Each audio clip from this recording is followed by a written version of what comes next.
Hello दोस्तों, स्वागत करता हूं आप सभी का आपके अपने परिवार दीक्षित एजुकेशन अड्डा पर। दोस्तों कैसे हैं आप सभी? उम्मीद करता हूं आप सभी बढ़िया होंगे और अपनी पढ़ाई को कंटिन्यू कर रहे होंगे। एक बार फिर हाजिर हो चुका हूं लेकर आप सभी के लिए एसएससी जीडी की परीक्षा का ब्रह्मास्त्र। अगर आपका फॉर्म एसएससी जीडी में फिल है तो आपके लिए बहुत ही महत्वपूर्ण क्लास लेकर हाजिर हो चुका हूँ। जैसा कि आप सब जानते हैं कि हम विभिन्न एसएससी की परीक्षाओं में पूछे गए सवाल डेली की डेली डिस्कस कर रहे हैं। उसी की सीरीज में आज हम आगे के सवालों को देखने वाले हैं। अपनी कॉपी पेन लेकर बैठिएगा और वन लाइनर नोट्स को आप बनाते चलिएगा। सारे सवाल आपकी परीक्षा के लिए मोस्ट इंपॉर्टेंट क्वेश्चन होने वाले हैं। आइए शुरू करते हैं आज की क्लास। देखते हैं अपने सारे महत्वपूर्ण सवाल। हमसे पहला सवाल पूछा गया है कि एकल नागरिकता का प्रावधान कहां से लिया गया है? ऑस्ट्रेलिया से लिया गया है, अमेरिका से, इंग्लैंड से, दक्षिण अफ्रीका से। दोस्तों आपको याद होगा एकल नागरिकता, दोस्तों आपको याद होगा सिटीजनशिप, ये कहां से ली गई है? ये इंग्लैंड यानी कि ब्रिटेन के संविधान से ली गई है। अगर आपके ऑप्शन में ब्रिटेन लिख कर आए तो वो भी आपका बिल्कुल सही आंसर होगा। अब दोस्तों बात करते हैं कुछ महत्वपूर्ण फैक्ट को लेकर। अब दोस्तों ऑस्ट्रेलिया, यहां से क्या लिया गया? यहां से लिया गया समवर्ती सूची। अगर आपसे क्वेश्चन पूछा जाए कि समवर्ती सूची की अवधारणा कहां से ली गई है? ऑस्ट्रेलिया के संविधान से ली गई है। अमेरिका से दोस्तों क्या क्या लिया गया है? तो आपको याद होना चाहिए मौलिक अधिकार, मौलिक अधिकार, मौलिक अधिकार। और दोस्तों आपको याद होगा राष्ट्रपति पर महाभियोग की प्रक्रिया, ये राष्ट्रपति और दोस्तों ये उपराष्ट्रपति का पद, ये सब दोस्तों कहाँ से लिए गए? ये सबके सब अमेरिका से लिए गए, याद रखिएगा। दोस्तों दक्षिण अफ्रीका से क्या लिया गया? संविधान संशोधन, संविधान संशोधन की प्रक्रिया ली गई है दक्षिण अफ्रीका से। दोस्तों रूस से क्या लिया गया? रूस से लिए गए हैं मौलिक कर्तव्य। अगर आपसे क्वेश्चन पूछ रहे डीपीएसपी, कौन से? डीपीएसपी, ये दोस्तों कहाँ से लिया गया? ये लिया गया आयरलैंड से। इसको भी आप याद रखिएगा। कुछ महत्वपूर्ण फैक्ट हैं जो मैंने आपको नोट करा दिए। चलिए बढ़ते हैं अगले क्वेश्चन की ओर। अगला क्वेश्चन हमसे पूछा गया है कि छठ पूजा किस देवता को समर्पित है? मोस्ट इंपॉर्टेंट क्वेश्चन है और एसएससी का कई बार रिपीट हुआ सवाल है। भगवान इंद्र को समर्पित है, भगवान सूर्य को समर्पित है, भगवान शिव को समर्पित है या भगवान विष्णु को समर्पित है? दोस्तों आपको सबको पता होगा कि जो छठ पूजा होती है वह भगवान सूर्य को समर्पित होती है। तो आपका राइट आंसर क्या हो जाएगा? भगवान सूर्य आपका बिल्कुल सही जवाब हो जाएगा। इसको आप याद रखिएगा। अब दोस्तों यहाँ से मैं आपको कुछ महत्वपूर्ण फैक्ट और बताता हूँ, जैसे कि भगवान विष्णु, आपसे एसएससी में कई बार सवाल पूछा गया कि मोहिनी अट्टम, मोहिनी अट्टम ये दोस्तों किस भगवान को समर्पित है? ये दोस्तों जो डांस है वो भगवान विष्णु को समर्पित है। इसको भी आप थोड़ा याद रखिएगा, परीक्षा में कई बार आया हुआ सवाल है। अगला क्वेश्चन, राज्यसभा का अध्यक्ष कौन होता है? दोस्तों ये सवाल हमने शायद कल भी डिस्कस किया था। राज्यसभा का सभापति, पदेन सभापति कौन होता है? उपराष्ट्रपति होता है। तो आपका राइट आंसर क्या होगा? उपराष्ट्रपति आपका बिल्कुल सही जवाब हो जाएगा। इसको आप ध्यान में रखिएगा। अब दोस्तों आपको एक चीज़ मैं बताता हूँ, जैसे कि ज्वाइंट सिटिंग आपने सुना होगा। ज्वाइंट सिटिंग इसको बोलते हैं संयुक्त बैठक, और इसका उल्लेख कौन से आर्टिकल में है? Article number 108। अगर आपसे क्वेश्चन पूछा जाए कि ज्वाइंट सिटिंग, इसको दोस्तों बुलाता कौन है? इसको बुलाता है राष्ट्रपति। इसको बुलाता कौन है? इसको बुलाता है राष्ट्रपति। लेकिन इसकी अध्यक्षता कौन करता है? इसकी अध्यक्षता करता है लोकसभा अध्यक्ष, और इसमें उपराष्ट्रपति भाग नहीं लेता है। याद रखिएगा, बहुत ही महत्वपूर्ण सवाल है, नोट करके रखिएगा। अब आप कमेंट करके बताएं आर्टिकल 76 इसमें किसका उल्लेख किया गया है? इसका जवाब आपको कमेंट कर बताना है। चलिए बढ़ते हैं अगले क्वेश्चन की ओर। अगला क्वेश्चन हमसे पूछा गया कि स्वराज मेरा जन्म सिद्ध अधिकार है, ये किसका कथन है? बाल गंगाधर तिलक का है, नेताजी सुभाष चंद्र बोस का है, महात्मा गांधी का, पंडित जवाहरलाल नेहरू का है? दोस्तों बच्चा बता देगा। ये दोस्तों बाल गंगाधर तिलक जी का नारा है कि स्वराज मेरा जन्म सिद्ध अधिकार है और मैं इसे लेकर रहूंगा। अब दोस्तों बात करते हैं नेताजी सुभाष चंद्र बोस को लेकर। आपको याद होगा इनका एक नारा था, तुम मुझे खून दो मैं तुम्हें आज़ादी दूंगा। अब दोस्तों ये सवाल आपसे नहीं पूछा जाएगा, आपसे पूछा जा सकता है कि पराक्रम दिवस कब मनाते हैं? 23 जनवरी को मनाते हैं पराक्रम दिवस। और 1939 ईस्वी को फॉरवर्ड ब्लॉक, कौन सा? फॉरवर्ड ब्लॉक की स्थापना किसने की थी? नेताजी सुभाष चंद्र बोस ने की थी। याद रखिएगा, बहुत ही महत्वपूर्ण क्वेश्चन है और परीक्षा में कई बार आपसे पूछा गया सवाल है। दोस्तों महात्मा गांधी जी की एक पुस्तक का नाम बताइएगा, हिंद स्वराज और द एक्सपेरिमेंट विद ट्रुथ। ये दोस्तों किसकी है? ये भी महात्मा गांधी जी की है। आइए चलते हैं अगले क्वेश्चन की ओर। अगला क्वेश्चन पूछा गया कि पोंगल का संबंध निम्नलिखित में से किस राज्य से है? सवाल बहुत सिंपल है, लेकिन दोस्तों परीक्षाओं में कई बार पूछा गया है। केरल से है, तमिलनाडु से है, तेलंगाना से है कि कर्नाटक से है? दोस्तों याद रखिएगा, अगर पोंगल पूछा जाए तो आपका राइट आंसर हो जाएगा तमिलनाडु, आपका बिल्कुल सही जवाब होगा। अगर यहीं पर कह देता अट्टूकल पोंगल, अगर यहीं पर कह देता अट्टूकल पोंगल, अट्टूकल, अट्टूकल पोंगल, अट्टूकल पोंगल, अगर आपसे कह देता कि अट्टूकल पोंगल कहाँ का त्यौहार है तो याद रखिएगा ये केरल का है, लेकिन केवल पोंगल पूछा गया है तो दोस्तों आपका जवाब हो जाएगा तमिलनाडु। अब दोस्तों आपको याद होगा ओणम, ओणम कहाँ का है, ओणम, ये ओणम है केरल का। दोस्तों बहुत कंफ्यूज करते हैं ये सवाल, ओणम कहाँ का है, केरल का है। और दोस्तों सबरीमाला मंदिर, सबरीमाला मंदिर कहाँ पर स्थित है, केरल में स्थित है। और दोस्तों वहाँ पर एक फेस्टिवल मनाते हैं मकर विलक्कू, मकर विलक्कू, मकर विलक्कू फेस्टिवल कहाँ पर मनाते हैं, ये केरल के अंदर मनाया जाता है। अब दोस्तों आपको याद होगा जल्लीकट्टू कहाँ का संबंध है, जल्लीकट्टू, जल्लीकट्टू, जल्लीकट्टू का संबंध कहाँ से है, ये तमिलनाडु से है। लेकिन कंबाला कहाँ से है, कंबाला, कंबाला आपका कर्नाटक से संबंध रखता है, कंबाला। ये कुछ सवाल हैं जो आपको याद रखने हैं, परीक्षाओं में कई बार पूछे गए क्वेश्चन हैं। चलिए बढ़ते हैं अगले क्वेश्चन की ओर। दोस्तों यहाँ से मैं आपको देने वाला हूँ बहुत ही महत्वपूर्ण जानकारी। जैसा कि आप सब जानते हैं कि आपके एसएससी जीडी की परीक्षा बहुत नज़दीक आ चुकी है, उसके फॉर्म फिल हो रहे हैं। दोस्तों आपके लिए लेकर आए हैं एसएससी की सभी परीक्षाओं के लिए ब्रह्मास्त्र वाले ई नोट्स। इसके अंदर आपको दोस्तों क्या क्या मिलने वाला है बहुत ध्यानपूर्वक समझिएगा। आपको history, polity, geography, economics, science, static, GK और इसके विविध प्रश्न ये आपको दिए जाएंगे। यानी कि दोस्तों जो एसएससी की विभिन्न परीक्षाएं हुई हैं उनमें जो सवाल आपसे पूछे गए हैं सारे सवाल आपको दोस्तों एक पीडीएफ के अंदर प्रोवाइड कर दिए जाएंगे। और दोस्तों कुल 130 पेजेस की ये पीडीएफ होगी। इसका आप प्रिंट आउट निकलवाकर अपनी टेबल पर रखिएगा। 100% हर शिफ्ट में आपको 8 से 10 सवाल केवल इस नोट से आपको मिलने वाले हैं। बहुत बच्चों की टेंशन रहती है कि जीके कहाँ से पढ़ें। दोस्तों जीके का दोस्तों रामबाण निचोड़ आपके सामने लेकर आ चुका हूँ। अब दोस्तों इसका जो प्राइस है मात्र 50 रुपीज़ रखा गया है। ओनली 50 रुपीज़ में दोस्तों आप अपनी बहुत बेहतर तैयारी कर सकते हैं किसी भी एग्जाम की।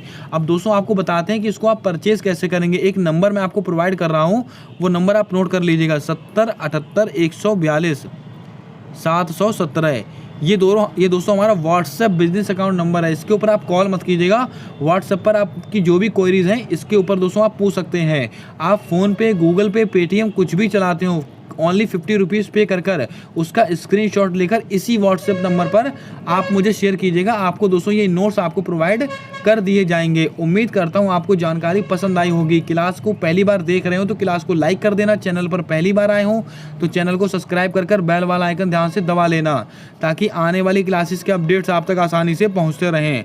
बढ़ते हैं नेक्स्ट क्वेश्चन की ओर। अगला क्वेश्चन पूछा गया कि फुटबॉल में खिलाड़ियों की संख्या कितनी होती है। दोस्तों आपने बहुत सारे एसएससी के एग्जाम देखे होंगे, उसके क्वेश्चंस देखे होंगे। अगर आप एसएससी का एग्जाम दे रहे हैं तो स्टैटिक जीके आपके लिए बहुत बड़ा रोल प्ले करती है। अगर 25 क्वेश्चन एसएससी में अगर 25 क्वेश्चन जीके जीएस के पूछे जाते हैं तो यकीन मानिए 12 से 15 क्वेश्चन आपके स्टैटिक जीके के आपसे पूछे जाते हैं। और स्टैटिक जीके में भी क्या पूछा जाता है, जो कि दोस्तों आपका स्पोर्ट्स वाला पोर्शन है, बहुत ज़्यादा पूछा जाता है। फुटबॉल में कुल खिलाड़ियों की संख्या कितनी होती है, तो 11 आपका बिल्कुल सही आंसर होगा। अगला क्वेश्चन है दोस्तों, गणपति उत्सव का शुरुआत किसके द्वारा की गई थी। शिवाजी महाराज, बाल गंगाधर तिलक, लाला लाजपत राय या लाला हरदयाल। क्या होगा आपका राइट आंसर, जल्दी से बताएं। दोस्तों इसका कुछ कंफर्मेशन उत्तर नहीं मिल पाया है, मैं आपको बता दूं। इसका दोस्तों जो एक्सपेक्टेड उत्तर है वो शिवाजी महाराज है, इसको आप ध्यान में रखिएगा। लेकिन कई जगहों पर दोस्तों ऐसा भी लिखा हुआ है जो शिवाजी महाराज की जो माता जी थी जीजाबाई, उन्होंने दोस्तों इस उत्सव की शुरुआत की थी। इसको आप अपने आप से एक बार रीचेक कर लेंगे, फिर इस आंसर को आप ऑथेंटिक मानेंगे। आपका दोस्तों टीसीएस में परीक्षा में ये क्वेश्चन पूछा गया है, याद रखिएगा। अब दोस्तों लाला हरदयाल से आपको दोस्तों याद आ रहा होगा, लाला हरदयाल और सोहनलाल भाखड़ा, इन्होंने दोस्तों क्या किया था। दोस्तों आपको याद होगा गदर पार्टी की स्थापना की थी। कब की थी गदर पार्टी की स्थापना, 1913 में की थी। कब की थी, 1913 में की थी। और दोस्तों कहाँ पर की थी, सैन फ्रांसिस्को अमेरिका में की थी। याद रखिएगा, अच्छा क्वेश्चन है। आइए चलते हैं अगले क्वेश्चन की ओर। देव समाज की स्थापना किस वर्ष हुई थी। मोस्ट इंपॉर्टेंट क्वेश्चन है, परीक्षा में कई बार पूछा गया सवाल है। 1867, 1875, 1887, 1897। दोस्तों आपको बता दें जो देव समाज है इसकी स्थापना हुई थी 1887 में की हुई थी। और दोस्तों किसने की थी, सत्यानंद अग्निहोत्री, सत्यानंद अग्निहोत्री ने की थी देव समाज की स्थापना। इस बात को आप इस नाम को भी याद रखिएगा और ये सन भी आपको याद रखनी है। अब दोस्तों बात करते हैं ऑप्शंस को लेकर। 1867 में दोस्तों किसकी स्थापना हुई थी, प्रार्थना समाज, प्रार्थना समाज। प्रार्थना समाज की स्थापना हुई थी 1867 में। और किसने की थी प्रार्थना समाज की स्थापना? दोस्तों आपको याद होगा, जल्दी से बताओ दोस्तों। आत्माराम पांडुरंग, आत्माराम पांडुरंग ने की थी, याद रखिएगा, अच्छा सवाल है ये। और 1875 में दोस्तों किसकी स्थापना हुई थी? आर्य समाज की स्थापना हुई थी। किसने की थी? स्वामी दयानंद सरस्वती जी ने की थी। 1897 में रामकृष्ण मिशन की स्थापना हुई थी, स्वामी विवेकानंद जी के द्वारा की गई थी। आइए चलते हैं अगले क्वेश्चन की ओर। पंथी लोक नृत्य का संबंध किस राज्य से है? स्टैटिक जीके का सबसे ज्यादा बार पूछा गया सवाल है। छत्तीसगढ़, झारखंड, उड़ीसा, मणिपुर। याद रखिएगा, छत्तीसगढ़ आपका बिल्कुल सही जवाब हो जाएगा। पंथी हो गया और दोस्तों हरेली हो गया, इसको भी आप लिखिएगा। हरेली, पंथी, राउत नाचा, राउत नाचा और पंडवानी, पंडवानी, ये सबके सब कहाँ से संबंध रखते हैं? सबके सब छत्तीसगढ़ से संबंध रखते हैं, याद रखिएगा। झारखंड का दोस्तों बहुत ही फेमस है सरहुल। सरहुल कहाँ का फेमस है? झारखंड का। अब दोस्तों आपको याद होगा, मणिपुर संगाई फेस्टिवल, संगाई फेस्टिवल कहाँ का है? मणिपुर का है, ये भी आप याद रखिएगा। आइए चलते हैं अगले क्वेश्चन की ओर। नीलहरित शैवाल का वैज्ञानिक नाम क्या है? मोस्ट इंपॉर्टेंट क्वेश्चन और मोस्ट रिपीटेड क्वेश्चन है ये। सीजीएल और सीएचएसएल में कई बार पूछा गया है। Phaeophyceae, cyanobacteria, Rhodophyceae, Chlorophyceae. दोस्तों आपको बता दें, जो नीलहरित शैवाल होते हैं इनका वैज्ञानिक नाम होता है साइनोबैक्टीरिया। तो साइनोबैक्टीरिया आपका बिल्कुल सही आंसर होगा। अब दोस्तों बात करते हैं ऑप्शंस को लेकर। फियोफाइसी, ये दोस्तों भूरे शैवाल होते हैं। कौन से? अगर आपसे क्वेश्चन पूछ रहा है भूरे शैवाल, भूरे शैवालों का वैज्ञानिक नाम क्या होता है? फियोफाइसी। रोडोबैक्टीरिया दोस्तों ये लाल शैवाल, लाल शैवाल। और दोस्तों क्लोरोफाइसी ये हरे शैवाल। ये इतनी चीजें आपको याद रखनी, कौन से शैवाल को क्या कहा जाता है। अब दोस्तों आपको याद होगा कवक और दोस्तों जो कवक और दोस्तों ये शैवाल और कवक दोस्तों किस में पाए जाते हैं? ये थैलोफाइटा में पाए जाते हैं। किसमें? थैलोफाइटा में। अब दोस्तों आपको याद होगा शैवालों का अध्ययन और कवकों का अध्ययन क्या कहलाता है? ये मैंने कई बार कराया है आपको। कवक का अध्ययन कहलाता है माइकोलॉजी, माइकोलॉजी। कवक का अध्ययन कहलाता है माइकोलॉजी और शैवालों का अध्ययन कहलाता है फाइकोलॉजी। क्या कहलाता है? फाइकोलॉजी। इतनी जानकारी आपको याद रखनी है, बहुत ही अच्छे क्वेश्चन हैं। आइए चलते हैं अगले क्वेश्चन की ओर। अगला सवाल पूछा गया कि वर्तमान समय में इसरो के अध्यक्ष किसको नियुक्त किया गया है? सोमनाथ को, अजय बंगा को, इंद्रमीत गिल को, समीर वी कामत को। क्या होगा आपका सही जवाब? जल्दी से बताएं। दोस्तों आपको बता दें, वर्तमान समय में इसरो के अध्यक्ष कौन बने हैं? सोमनाथ जी बने, बच्चा बच्चा जानता है। इसरो की स्थापना कब हुई थी? 15 अगस्त 1969 में हुई थी इसरो की स्थापना। और बेंगलुरु में इसका हेडक्वार्टर स्थित है। बेंगलुरु में इसका हेडक्वार्टर स्थित है इसरो। अब दोस्तों डीआरडीओ की स्थापना कब हुई थी? डीआरडीओ की जल्दी से बताएं। 1958 में डीआरडीओ की स्थापना हुई थी। और इसके हेड कौन है वर्तमान में? समीर वी कामत जी इसके हेड हैं डीआरडीओ के। और डीआरडीओ एक बहुत ही फेमस वाक्य है, वलस्यम मूलम विज्ञानम, यानी कि शक्ति का स्रोत विज्ञान है। ये दोस्तों परीक्षा में कई बार पूछा गया है। आइए चलते हैं अगले क्वेश्चन की ओर। माफ कीजिएगा। साक्षी मलिक का संबंध किस खेल से है? टेबल टेनिस, कुश्ती, बॉक्सिंग, पैदल चाल। क्या होगा आपका राइट आंसर? जल्दी से बताएं। साक्षी मलिक दोस्तों आपको याद होगा, ये दोस्तों कुश्ती से संबंध रखती हैं। तो आपका राइट आंसर हो जाएगा कुश्ती, आपका बिल्कुल सही जवाब होगा। अब दोस्तों बात करते हैं ऑप्शंस को लेकर, जैसे कि बॉक्सिंग, बहुत ही महत्वपूर्ण सवाल मैं आपको बता रहा हूँ। विश्व बॉक्सिंग चैंपियनशिप 2023 इसका आयोजन कहाँ हुआ था? अपने भारत देश में हुआ था। और दोस्तों कहाँ पर हुआ था? नई दिल्ली में हुआ था। कहाँ पर? नई दिल्ली में हुआ था। अब दोस्तों इसमें जीता कौन कौन था? 4 महिलाओं के नाम आपको याद रखने हैं। निखत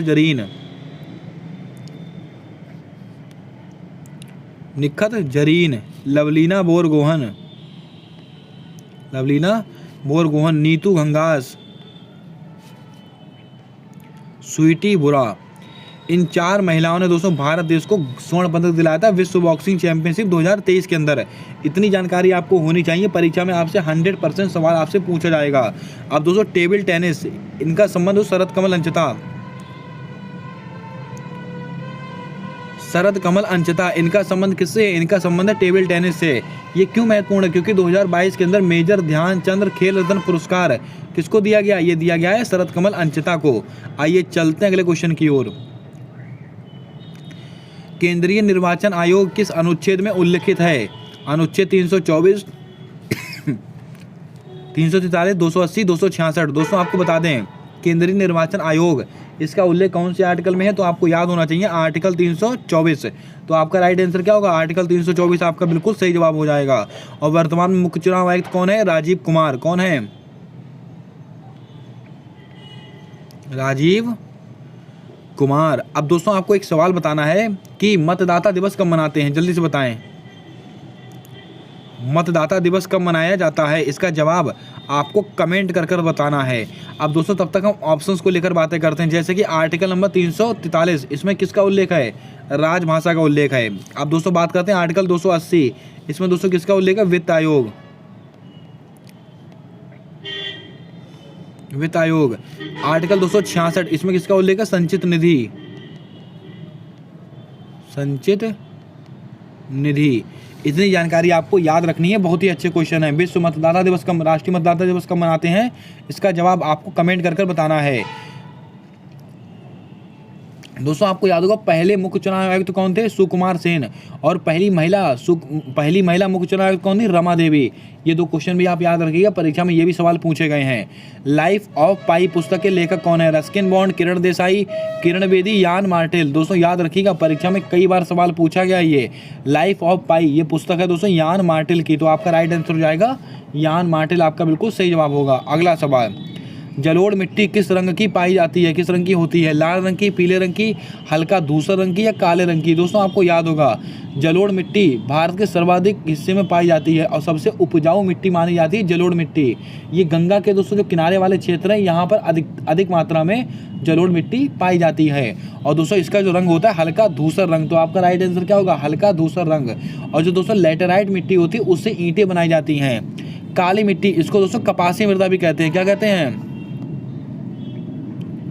कपासी मृदा भी इसको कहा जाता है। याद रखिएगा, बहुत ही महत्वपूर्ण क्वेश्चन है, ये परीक्षा में कई बार आया है। अगला सवाल, टोक्यो ओलंपिक में भारत ने कितने रजत पदक जीते? दोस्तों टोक्यो ओलंपिक काफ़ी पुराना मैटर हो चुका है, लेकिन 100% आपकी परीक्षा में यहाँ से सवाल आपसे पूछा जाता है। दोस्तों आपको मैंने कई बार लिखवाया है, टोक्यो ओलंपिक के अंदर भारत ने 1 स्वर्ण पदक जीता, 2 रजत पदक जीते हैं, 4 ब्रॉन्ज मेडल जीते हैं। और दोस्तों भारत का कौन सा स्थान आता टोक्यो ओलंपिक के अंदर? 48वां स्थान आता अपने भारत देश का। और पहले स्थान पे दोस्तों कौन था? अमेरिका था पहले स्थान पर। ये बात आपको याद रखनी है। तो मैंने आपसे क्या पूछा? टोक्यो ओलंपिक में भारत ने कितने रजत पदक जीते? 2 रजत पदक जीते थे, 1 स्वर्ण पदक जीता था और 4 क्या जीता था दोस्तों? ब्रॉन्ज मेडल जीते थे। अगला क्वेश्चन, गुरु बिपिन सिंह का संबंध किस नृत्य से है? सत्रिया नृत्य, मणिपुरी, ओडिसी, मोहिनीअट्टम। आपको दोस्तों याद होगा गुरु बिपिन सिंह, इनका संबंध है मणिपुरी से। कौन है? मणिपुरी। आपका बिल्कुल सही जवाब हो जाएगा गुरु बिपिन सिंह। और इंपॉर्टेंट सवाल इस पर लगाइएगा। ओडिसी नृत्य, सोनल मान सिंह। न जाने कितनी बार सवाल पूछा गया है। सोनल मान सिंह का संबंध किससे? ये ओडिसी नृत्य से संबंध रखते हैं। श्रीमद शंकर देव ये सत्रिया नृत्य से संबंधित हैं। और सत्रिया दोस्तों कहाँ का क्लासिकल डांस है? ये असम का क्लासिकल डांस है। आइए चलते हैं अगले क्वेश्चन की ओर। अगला क्वेश्चन पूछा गया कि चूना पत्थर किस चट्टान का उदाहरण है? आग्नेय, अवसादी, परतदार, रूपांतरित। दोस्तों याद रखिएगा, चूना पत्थर जो है अवसादी चट्टानों का उदाहरण है।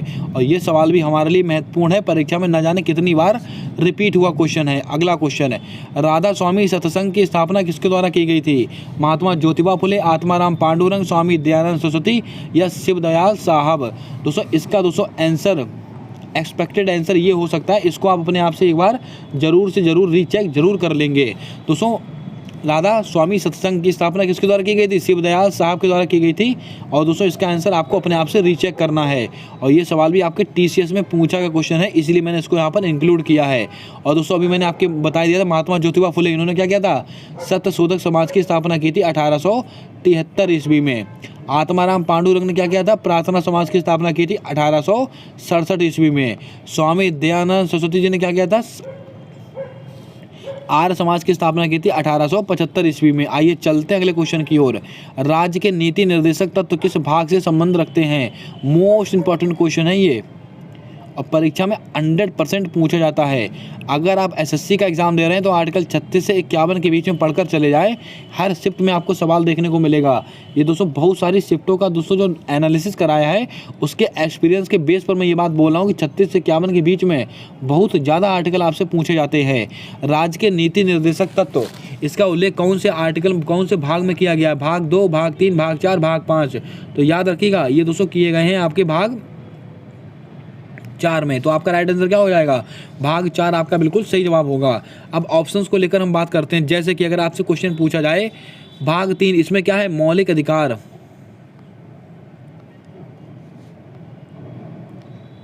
मौलिक अधिकार, मौलिक अधिकार का उल्लेख कौन से भाग में किया गया? भाग 3 में। और दोस्तों आपको मैं बता दूं संविधान का मैग्ना कार्टा किस भाग को कहा जाता है? ये भाग 3 को ही कहा जाता है। ये सवाल भी कई बार पूछा गया है।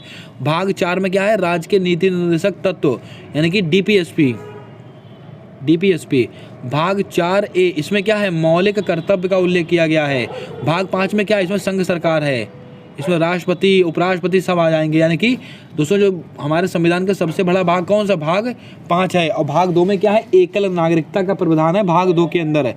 याद रखिएगा। अगला सवाल, अनुच्छेद 51A का संबंध निम्नलिखित में से किससे है? दोस्तों आपको मैं कई बार बता चुका हूँ अनुच्छेद 51A मौलिक कर्तव्य आपका बिल्कुल सही जवाब हो जाएगा। इसको आप नोट कर लीजिएगा।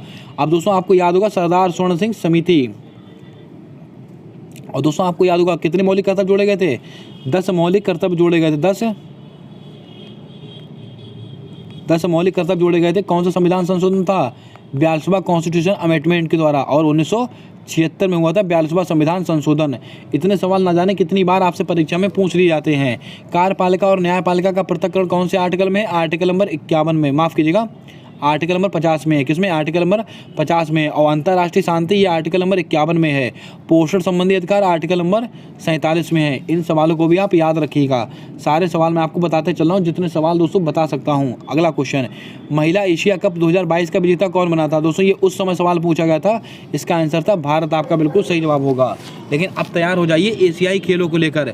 आपसे एशियाई खेलों को लेकर दोस्तों सवाल 100% आपसे पूछे जाएंगे। यानी कि एशियाई खेलों में भारत का कौन सा स्थान रहा है, एशियाई खेल कहाँ पर आयोजित हुए हैं, अगले वाले एशियाई खेल कहाँ पर होंगे, ये सब बातें आपको पढ़कर जानी है। अगला क्वेश्चन, विश्व भारती सोसाइटी की स्थापना किसने की थी? बंकिम चंद्र चटर्जी, गुरु रविन्द्रनाथ टैगोर, श्री वल्लभाचार्य, रामकृष्ण परमहंस। दोस्तों आपको याद होगा विश्व भारती सोसाइटी इसकी स्थापना की थी गुरु रविन्द्रनाथ टैगोर ने। तो आपका राइट आंसर हो जाएगा ऑप्शन नंबर बी आपका बिल्कुल सही जवाब होगा। आइए चलते हैं अगले क्वेश्चन की ओर। चंद्रमा पृथ्वी का एक चक्कर लगाने में कितना समय लेता है? मोस्ट इंपॉर्टेंट क्वेश्चन और रिपीटेड क्वेश्चन है ये परीक्षा में। जो चंद्रमा है पृथ्वी का एक चक्कर लगाने में 27 दिन का समय लेता है। लगभग 27 दिन का समय लेता है। तो आपका राइट आंसर क्या हो जाएगा? ऑप्शन नंबर सी आपका बिल्कुल सही जवाब होगा। अगला क्वेश्चन है 2011 की जनगणना के अनुसार सबसे कम लिंगानुपात किस राज्य का था? दोस्तों आपको याद रखना है 2011 की जनगणना के अनुसार सबसे कम लिंगानुपात है आपका हरियाणा में। और सबसे अधिक लिंगानुपात कहाँ पर होगा? तो जाहिर सी बात है केरल में होगा। कहाँ पर? केरल में होगा। सबसे कम दोस्तों अगर आपसे पूछा जाए सर्वाधिक साक्षरता कहाँ की होगी? केरल की। सबसे कम साक्षरता कहाँ की होगी? बिहार की होगी। ये कुछ महत्वपूर्ण सवाल थे जो दोस्तों मैंने आपको कराए थे। 25 सवाल कल कराए थे, 25 सवाल मैंने आज कराए थे।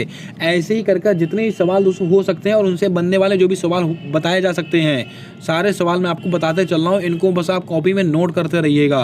100% आपको अपनी परीक्षा में बहुत ज़्यादा फायदा मिलने वाला है। अब दोस्तों आपको मैंने नंबर दिया है उसको आप एक बार फिर से नोट कर लीजिएगा। 70 78 142 717 ये नंबर आप नोट कर लीजिएगा। अगर आपको दोस्तों वो ब्रह्मास्त्र वाले ई नोट परचेज करने हैं तो इसके ऊपर आप 50 रुपीज़ पे कर इसका स्क्रीनशॉट लेकर इसी व्हाट्सएप नंबर पर आप मुझे शेयर कर देंगे। आपको वो ब्रह्मास्त्र वाले ई नोट्स प्रोवाइड कर दिए जाएंगे। और दोस्तों हमारे द्वारा जो लूसेंट की जो क्लास डाली गई है 2 से 3 से 4 क्लासेस पढ़ी हैं लूसेंट की, उन क्लासेस को आप देख लें। अगर आपका कोई सा भी एग्जाम है 100% 8 से 10 नंबर आपके पक्के कर देगी वो तो 3 से 4 क्लास। मिलते हैं नेक्स्ट क्लास में, तब तक के लिए जय हिंद जय भारत। दोस्तों अपना सपोर्ट अपना प्रेम हमारे यूट्यूब चैनल के साथ हमेशा यूं ही बनाकर